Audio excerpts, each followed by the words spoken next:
तर नमस्कार मिरजकर, आज आपण आलो आहे फ्लॅटच्या दरामध्ये ट्विल बंगलो बघण्यासाठी. तर लोकेशन येणार आहे मिरज अर्जुनवार रोड, ज्योतिकृपा पार्क, हांडी फोडमळा. तर बंगलो येणार आहेत अगदी निसर्गरम्य वातावरणामध्ये आणि शहरापासून फक्त 2 मिनिटाच्या अंतरावरती.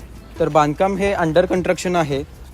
प्लॉट येणार आहे 630 आणि बांधकाम आहे 1100 स्क्वेअर फूट. तर संपूर्ण बांधकाम हे वास्तुशास्त्राप्रमाणे करण्यात आलेलं आहे. त्याचबरोबर इथे कॉर्पोरेशनचं पाणी, लाईट कनेक्शन तसंच स्वतंत्र बोर या ठिकाणी तुम्हाला भेटणार आहे. तसंच इथे बंगलोसाठी स्वतंत्र कंपाऊंड आणि हॉलमध्ये POP देखील करून दिली जाणार आहे. तसंच या बंगलोचे 3D मॉडेल हे तुम्हाला स्क्रीनवरती दिसेल. तर या लोकेशनपासून शाळा, कॉलेज, हॉस्पिटल, आठवडा बाजारपेठ अगदी 2 मिनिटाच्या अंतरावरती आहे. तर प्रॉपर्टीची प्राईस आहे 29,50,000, स्लाइटली निगोशिएबल. आणि असंच प्रॉपर्टी बघण्यासाठी आम्हाला फॉलो करा सांगली प्रॉपर्टीजला. आणि तुमची प्रॉपर्टी जर विकायची असेल किंवा रेंटवरती द्यायची असेल तर आम्हाला नक्की कॉन्टॅक्ट करा. आमचा कॉन्टॅक्ट नंबर खाली दिलेला आहे. थँक्यू.